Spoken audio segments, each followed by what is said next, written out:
Alright, so a little bit about myself. I am a Blood DK main. Started maining Blood DK in Shadowlands of Season 4, and I have been collecting portals on her ever since. I am now ovulating my very last portal for Season 2, happens to be Uldaman, and I still had a lot of time left in the season, and I've been really enjoying playing my Preserve Evoker. Thought I would try to get portals on her. So let's get into the healing portals. And here we are. This is Answered. She is my evoker that I have been playing with for ever since the expansion launched. Her portals are here. And let's real quick go into this UI. I get complaints about this UI all the time. But when they are in party, my party frames are here, and Omni C2 cooldowns are over here. So it's very easy for me to see what's available on cooldown. This is Tell Me When. It's an add-on called Tell Me When. Most people use weak auras that put everything down here, but I'll zoom in on a spot and not really be able to see everything else. I get tunnel vision too much. Talents. So, I don't know why there thinks there's talents to apply. That's strange. I'm going to ignore that and not do anything. But what it has here is this is my setup talent that I used at the very end of collecting all my portals. However, this talent right here, Stasis, a very, very powerful talent. You duplicate your next 3 healing spells and you store them in a lock, and for 30 seconds they just sit there and you can use them again. So I would very always like to use a combination of Temporal Anomaly, which will put Echo on people, and then go straight to Renewing Breath at high efficiency, and that doubles it, so they get Renewing Breath. Another thing you can do is Verdant Embrace. It's where you jump to them and they get some healing. I don't see it on here, but it is here somewhere. And it's down here, Verdant Embrace. But when you do that, it also buffs up your Dream Breath. So a good thing to do if you had someone low is Verdant Embrace them, and then Temporal Anomaly to get everyone on Echoes to duplicate your Dream Breath, and that gets a hot on everybody. Spirit Bloom I usually would try not to so much, but I will put Spirit Bloom on Stasis too. When are you fully powered up with our tier set, you put hots on them as well, and the more you power it up, the more allies it heals, so it would heal the entire party fully powered up. Now I was not playing with this, doing as high as 18s, and I was double chesting those 18s. They felt very, very easy. I was not using Temporal Anomaly. I had it, but I was not using it. I was not using Temporal Anomaly applying Echo to anybody. Echo, I was not using Echo. I did not have Stasis. I didn't know how to use Stasis. I had Dream Breath, and I had everything that I could possibly find that would power up Emerald Blossom, and I was just Emerald Blossom spamming everywhere. And this would easily get me double upgrades in an 18, and it's not the best way to play. However, I did get used to using Emerald Blossom, which is one of my favorite spells, but they have to stand in it. And if they move out of it, which they usually tend to do, then they don't get healed. That's why I buffed it up to send out healing blooms to people within range, and sometimes those healing blooms would form a new free Emerald Blossom. The most I ever got was 3 in a row, and that is just so powerful. But it does take 3 essence, and the healing per essence cost is kind of low, so all your high-end Preserve Evokers will tell you, don't ever use Emerald Blossom, just take it off your bars. That is a lot of advice I got. After timing my first 20, it was an underrot on Heranical. And there's another YouTuber out there, One Azeroth TV. He reviewed that key, and all the Preserve Evokers were basically saying, stop using Emerald Blossom, it's terrible. I love Emerald Blossom, so I kept it. I just was too used to having it as a emergency instant cast. It takes a while to go off, but it would keep people stabilized for the most part, so long as they stood in it. So I had to increase my play to make sure I used it more efficiently and effectively. But the big thing here is Stasis. I really had to use Stasis. The other thing I was not ever using, the scales. I have Tip the Scales, that's on a main evoker tree over here, and I just wasn't using it even to double chest 18s. I didn't know how to use it. It was something I had and forgot that I had. 20s though, completely different story. The 20s were just smacking the crap out of my group and I couldn't heal them through it at all. So I had to learn how to use Stasis, and I had to learn how to use Tip the Scales, and these together, plus using Spirit Bloom, and that's one thing that Metros from When Azeroth community did really help them with, was the combo of Verdant Embrace into Temporal Anomaly into Dream Breath. Huge. They also really helped me with the Empower spells, having one extra maximum level. Very huge, especially with Spirit Bloom, how that works. Just, everyone says it's a more complicated healer and it's not good for beginners, but it's the one I chose. So it had a lot of growing pains, including their low range, that I had to get used to. So, now we will go into the very last portal I was trying to get, which is Uldaman 20, and I had to redo that dungeon a lot to finally get it, and I learned a lot in having to do the same dungeon over and over again, all in PuGs. So here we go. Alright, starting right up here, this is Uldaman 20. We have a bear tank. He was doing some planning in chat. I like to see that. I like to see bear tanks. Bear tanks are very strong, and they generally take very little damage. You saw we just lost our warrior to aggro. He had aggro that whole time. This tank is not good at holding aggro. They are very easy to hold aggro with, so this is making me pretty nervous straight off the bat. But, you know, he can always pull it back. That warrior might have just gone ham. So we're going to keep on pulling it through to Bromach. Now it's fortified weak, means the trash is stronger, not the bosses. However, we elected to go straight here for Lust. It's fine with me. Even on fortified, these bosses still hit very hard. I don't like that at all. So I'm pretty nervous. I've been trying to get this portal a lot, and here we are going into the ads coming. The tank has aggro on them. That's looking good. I've got a lot of stuff on cooldown. I always try and save it for this specific totem. It's just AoE coming out until the DPS kill it, and I'm just trying to keep everyone alive. Now, I did Lust right at the start of the fight, and that's not very good. You want to try and hold Lust until he gets stunned by the first totem. That is when he's going to take a lot of extra damage. That is the most optimal time for Lust, but I just lusted at the start. It's kind of my bad there.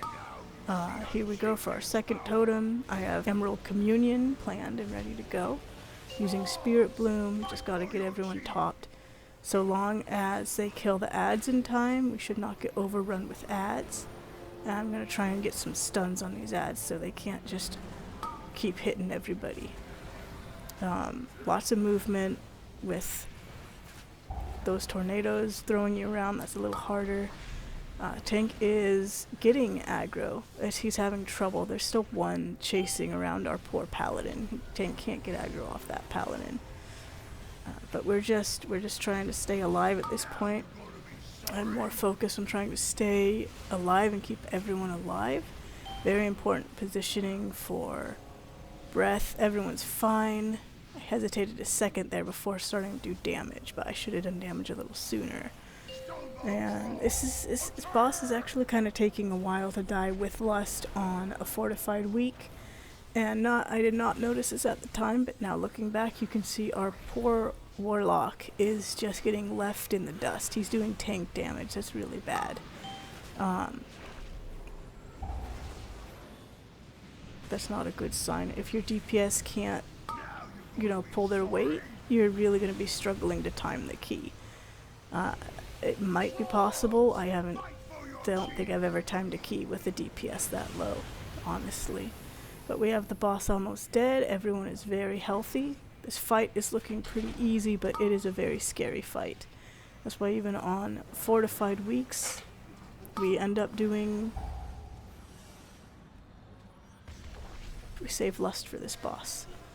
And here we go with the tornadoes. Another totem. I'm starting to run out of cooldowns, so now I'm scared. I used to save all the big ones, trying to keep them from taking too much AoE, but their player frame's really dipping low. Almost lost me in the Warlock. That was very scary, but we made it. Now we're moving back to our dwarves. So let's see how these dwarves go here. It's a very standard, typical way to do this dungeon. I'm going to grab some mana because I'm low on mana. I say mana in regular / say, not in party. But we have some lobies coming into the pull. Just got to run forward and go because they've been pulled. This one is a council fight, is what you call it when you got more than one boss. And this tank did not have aggro on one of the bosses, and that boss just ate our poor paladin alive. And I just couldn't heal him in time. Paladin gets rezzed, and you'll see right about here that paladin from Ragnaros is like, he just nopes right on out of here. He's like, not today. At the time, I still thought this was timeable. I didn't recognize all the issues. I didn't recognize what had happened, that he had aggro like that. And so I still thought this was a perfectly timeable key, so I was pretty angry he left. But looking back, I think that Ragnaros player actually saved us a lot of time on what would have been a deplete if we even made it that far. Find that disc and bring it back. Here we have our next attempt. This one is a different week. We have a prop paladin. Prop paladins are my favorite tank to heal. They are so strong. They are very, very good at holding damage, but this one is ping-ponging. I normally don't see prop paladins dip low like that, and this paladin he's also trying to kite, and you'll see here he's kiting back and forth like he's on a swing at a park. And so as DPS and a healer, we are trying to adjust around him, stay out of the really dangerous ground things going on. He gets out of range, he dies. I can't heal everybody. If they can get close enough to me, I can heal him. We're just kiting back to catch up with our tank. And he's going to get back up with us here soon. Around this corner is usually where they catch back up with us. And then we gotta try and hope he gets his aggro back. He has not got any aggro. Didn't use a taunt yet. He's been back for a while there. He used his bubble, it looks like, yeah, his AoE bubble taunt, but not everyone was in that. So we still have the hunter being chased by these crocolisks. Poor guy, he's trying to turtle and get in there, but he just still has aggro. He's dipping low, he's getting eaten. I'm not sure what to do. I kind of panic trying to figure out what to do, and he dies. So poor hunter there. And moving on, we still have our paladin tank. We should be going straight to Bromach because we did not lust the trash. Here we're saying, hey, we should go Bromach. Wait, no, he pulls the dwarves. So we're starting in on the dwarves. It's the first boss. We're not going to lust this boss. It's the easiest boss in the dungeon. There's no reason to lust it. Here we have, oh, there goes one of our DP. No, hunter. Our hunter died. He got cleaved by the boss, and he's just dead. So now we have a battle res. We really need to get him up.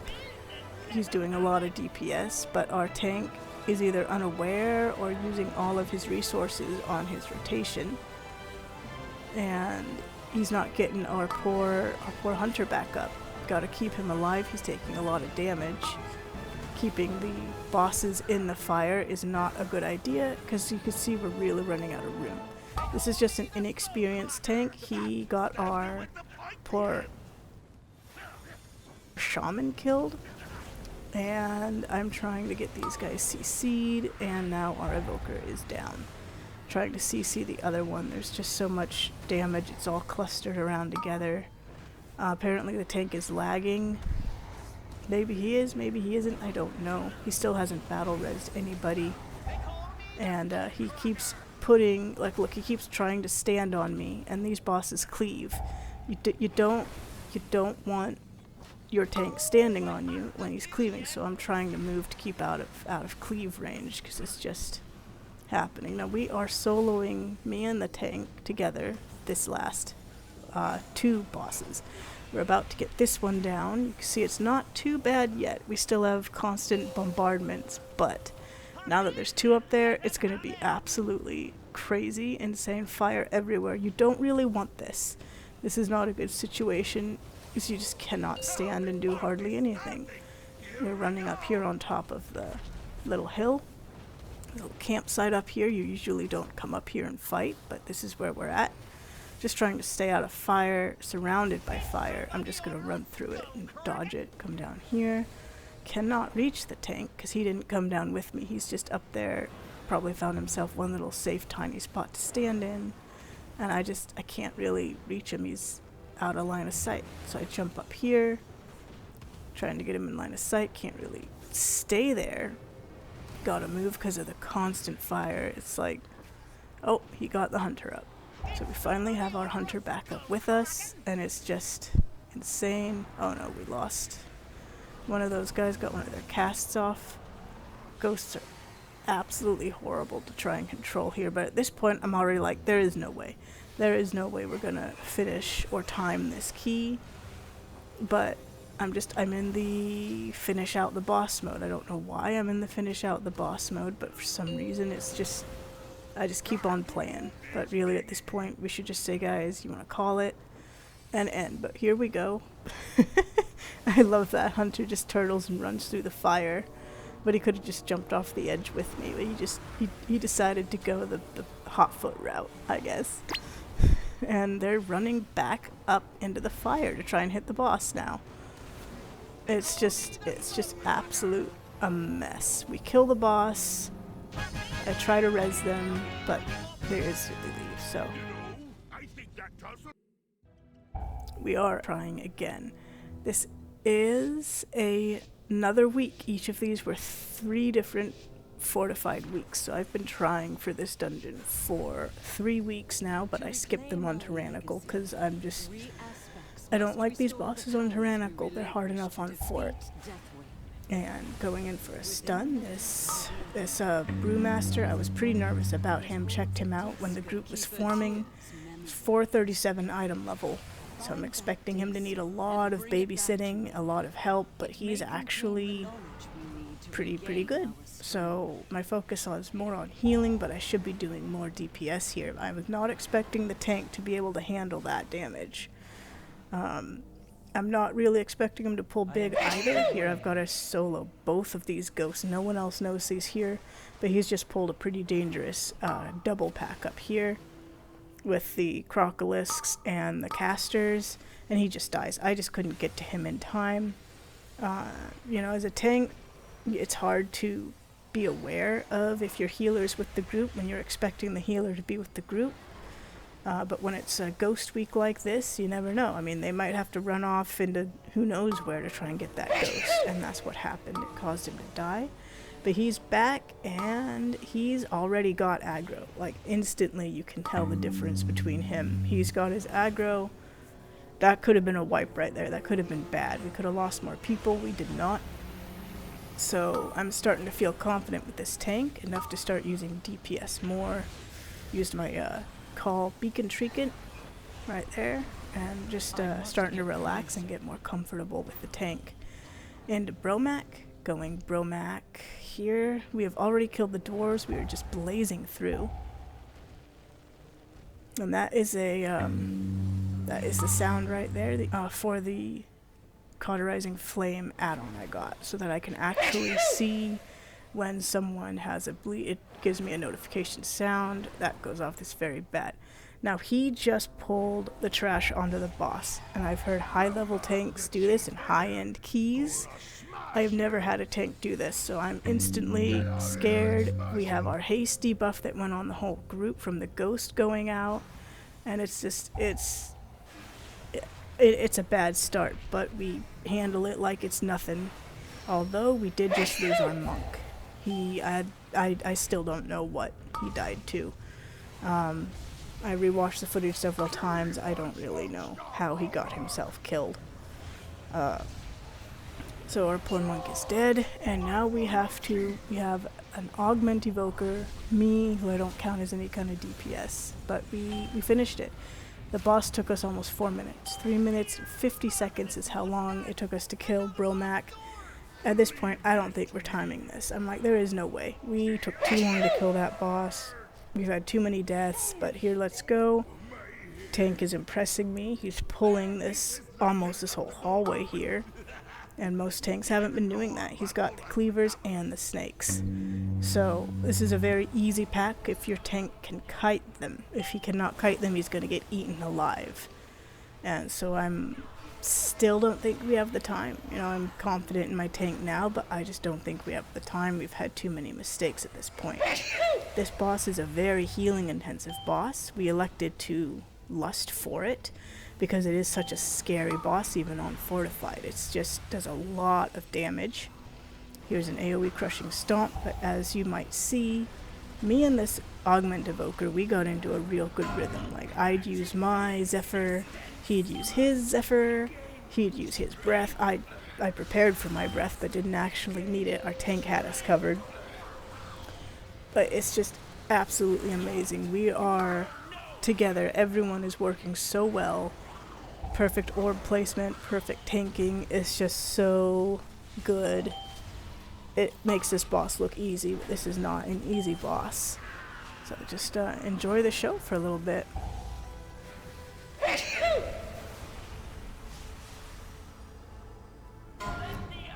You see that stun there?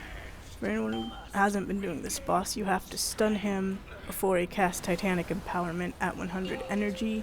If he casts that, your healer is going to cry.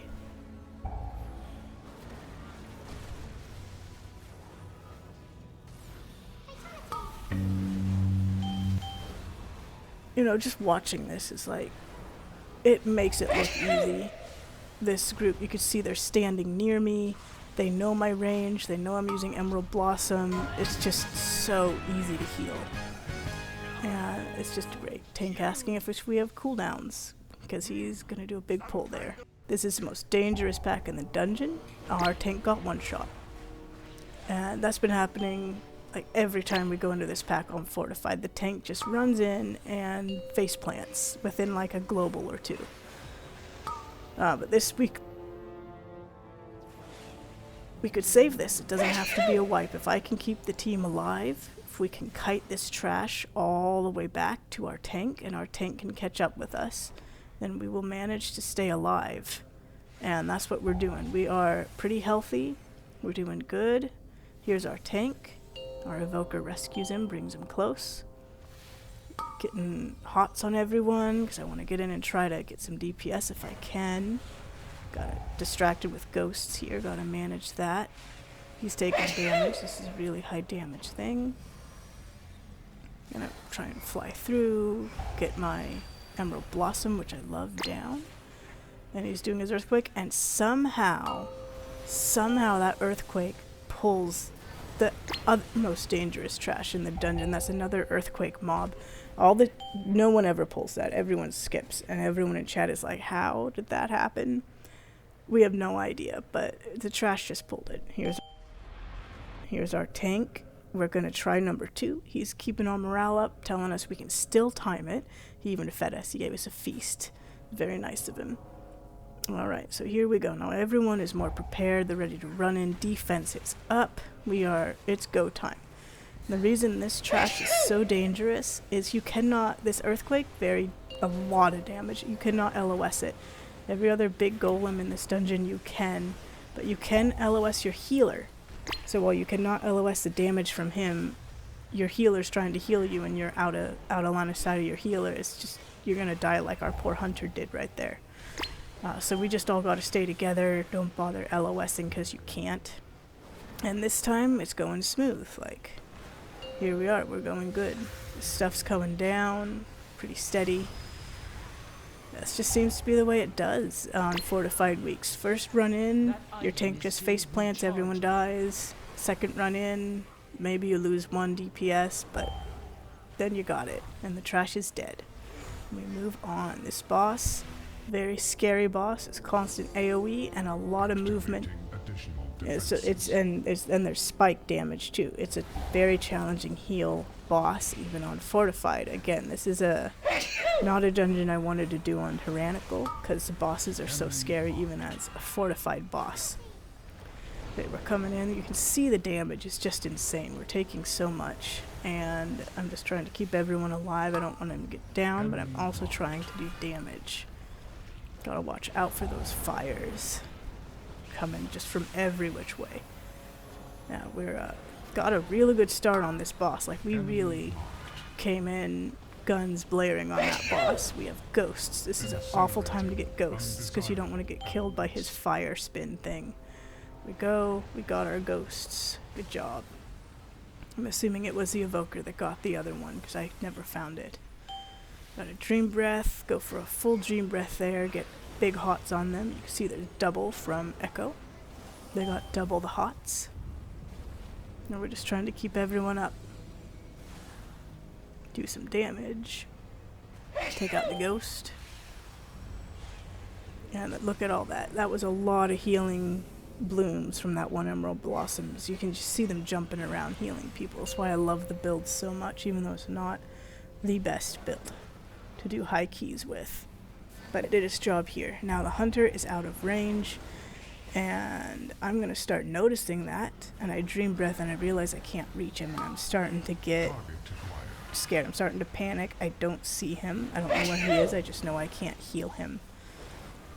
And I don't want to just jump rescue to him because I could run through fire. But we kill him, kill the boss. This is where the tanks have all started slowing down. We have, what, 9 minutes? 9 minutes left on the timer. At this point, there is no way. In my mind, we are timing this, but I am confident we're going to finish it. So I'm gonna stay. I'm going to keep with the group. But he did it. He pulled this big pack together, and no other tank this last 3 weeks of trying has done that. If we made it this far, they just pulled it pack by pack by pack, and it took forever. You could tell my entire group was demoralized, but this group, you can see we're still blasted. We are very motivated. We are high energy still. Everyone is still playing very well. We're still killing the trash very quickly. No one's given up yet. And you can really tell when you do the same dungeon over and over and over again, just from people's play in different areas, how they're feeling at the time. That blessing of tear is just, we're just gonna have to burn through it. He is enraged because it's raging week. I almost got this guy down, and it's the wall. I call these two trashes the wall because it feels like a wall. They're dangerous enough. You don't really want to pull them with the next trash up there, but you have to hide every time they do a thunderclap because they're gonna just kill you if you don't, pretty much. You gotta move. So you don't get very high DPS uptime on top of the fact that these are very tanky enemies. I'm pretty confident our monk tank got that for us because he was close to him. Could have been the evoker though. We got a great AUG evoker in this group. And happy to see it, happy to have him here with me. But you can see this trash is just taking forever to kill, and it feels like they're literally a wall blocking us from getting through into the rest of the dungeon. And very easy. No one's hardly taking any damage because we just have to line of sight it. If your tank doesn't line you up to line of sight it, you're going to be in a world of hurt. But here we go. He's doing a big pull. This I'm feeling excited for. He did a big pull. I'm like, yes. Oh, maybe we have a chance. Maybe. Because he pulled these together. It's a big pull. He's got confidence. He knows he can do it. He has confidence in his group too. At this point, it's all or nothing. 6 minutes. Last boss is very dangerous. Can't afford any mistakes. I got to keep my team alive. That's all I'm thinking right now. I have to keep them alive. We can't afford to lose anybody. So I'm just kind of going into overheal drive a little bit. You can see I'm healing when people don't really need it, because I'm just so afraid to lose a DPS. I feel like if we lose a DPS, that's it, we're done. And I'm almost wanting the tank to just pull this stuff in with the next group. I almost went up and pulled them for him. Stopped myself, like, nope, follow the tank, follow my tank. Yeah, like, he's got a plan here, I gotta trust him. So here we go. These guys, he's pulling big. He's pulling these and he's pulling those. And there we go. The big one is going to start putting these dots on everyone that slows down your haste and makes you take a dot. Brewmaster doesn't care at all about haste. It really doesn't. So that's nice. Usually I'll save my Dispel for the tank here because he can't really line of sight the mobs. But this is a Brewmaster. He's doing pretty good. He also has his own Dispel. So if he can't get his own Dispel, then I can. Although, not sure it works for this magic debuff. But he's doing alright. He's dipping low.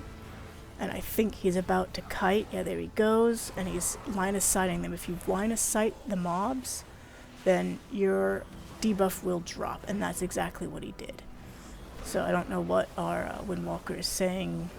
5 seconds frozen, I guess. I don't know. Maybe his screen froze for 5 seconds. We are coming in 5 minutes tight. This is down to the wire. I'm feeling a lot of pressure. I'm really not wanting to have to keep doing this dungeon again and again and again. We're near the end of the season at this point, and I can spend an hour just hoping someone takes me in their group. Because why take a Preserve Evoker when you can bring an Aug Evoker and a Priest of some kind? Or a Druid. So because Aug Evokers are so good, a lot of times people don't want to double them up and have 2 Evokers in their group. But this group took me, and I was very grateful for that, so I don't want to go really just give up yet. We're really hoping to finish it here. Very, very high energy happening, and just a lot of kind of desperation. We've got our Count. I've had another group that was looking real great at this point fall apart here because someone missed this jump. So I'm just going to fly over behind this statue here. I have wings and I can. And I'm going to go hide in this corner and figure, okay, if someone fails, we can just wipe and I will res them. So we're just waiting on the hunter here. Everyone else made it easy. Did he dismiss his pets? I don't know. I'm hoping he did. It looks like it's good. Here we are. Lust right off the bat, and just 3 minutes.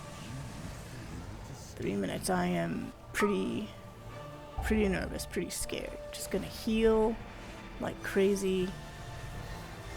Don't have a Dispel for some. I had a Dispel. I don't know why I didn't use it. Should have used it, but I decided to go heal the mob instead. So here I am trying to do as much damage into the boss as I possibly can. Forgot about my file of Glacial Fury. That would have been nice to use there. Trying to keep as close to the boss as I can. Now you can really see I've got a great team with me, because aside from this bit, they are mostly staying with me. Right now we've all got to go stand in the haste puddles to get haste, and I'm not doing that. More interested in healing.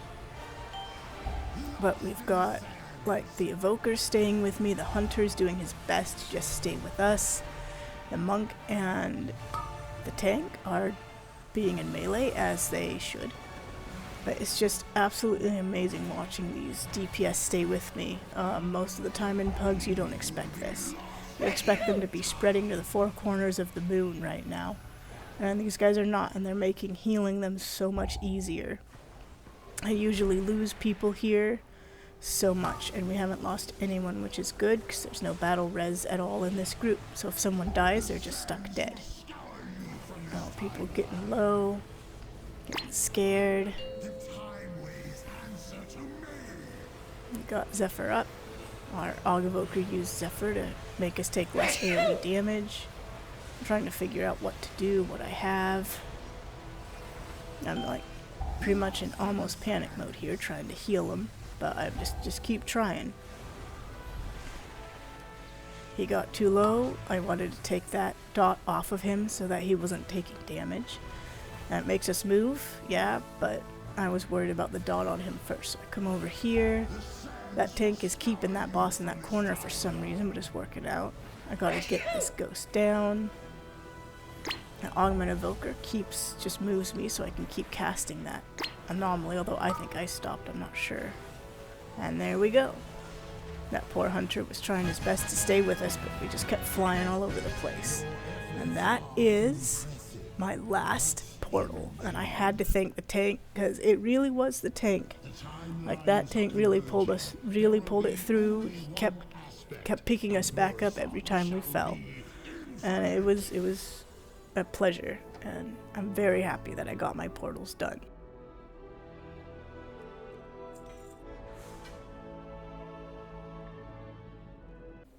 And welcome back. So here we are. That was our Uldaman portal, the last one that we needed to complete the set of all portals for Season 2 on a healer. First time I've ever gotten a portal as a healer. And it was a journey. It was a lot of fun. And here is Uldaman, that last portal that we got. Just so much fun. It was very hard and a lot of struggles. I learned a lot. The things I learned with being a healer is how much the tank matters in a group. I did not really understand how impactful the tank was to a PuG group until I healed. Like, as a tank myself, I would just go and I'd do my thing, and I'd notice people make mistakes or not make mistakes, or a healer be able to handle something or not handle something. But I didn't really have that much of a grasp. I'd do my best to help everyone out, make things easy, crowd control where I could, route safely where I could. But as a healer, it just seeing what other tanks did, what they could do, what they couldn't do, the routes they took, and the solutions they had to different problems. I stole some of those solutions myself. I saw people make mistakes that I decided I would not make as a tank, and it just really helped me be a better tank overall, is being a healer. And I got a better feel also for what healers can handle, and pulling little packs safely all the time isn't that great, because a trash pack in a dungeon is deadly. And as a healer, I started doing that. I started recognizing this is a deadly trash pack, this is a dangerous trash pack, this is a moderate trash pack, what trashes you can pull into each other, and what your healer can handle, what your group can handle. Because if your group's going to do stupid, they're going to do stupid. DPS are trying to deal damage and not get killed, and sometimes they're going to make mistakes, just like everybody does. Tank can make mistakes. And what you see with the difference between a great tank, a good tank, and a mediocre tank, mediocre tanks, things start falling apart, and they just fall apart with it. Everything snowballs, your group falls apart, you can't catch back up. The good tanks, they'll keep going, they'll get you to the end of the dungeon, so long as the group stays with them. And they'll get you there. They'll be able to keep themselves alive for the most part. Now, a great tank, in my opinion, is what we saw with that monk, is just the group fell apart so many times. We had wipes, we had accidental pulls that we wiped to, and still that tank was able to pull it back, get us back on track, and pulled out a portal at the end of that dungeon that I had really given up on almost on the first pull. So there you go. That's how important a tank is, and you've got to have a team that's going to support that tank as well. So it was a lot of fun. If you're out there PuGing, just keep on trying. Remember that just because you're in a 20 doesn't mean everyone knows what they're doing. A lot of times people get into a 20 and they haven't had to learn yet. Just like me, I didn't have to learn till I hit 20s. And it seems to be the case for a lot of those tanks in there. They didn't know how to do the pulls or anything at all. They were not expecting the damage income or any of that. It's just the 20, the way the game seems to now, that's where everybody is starting to hit their, oh, okay, I gotta learn how to play now. But hope you had fun, hope you learned something, and have a great day, everybody.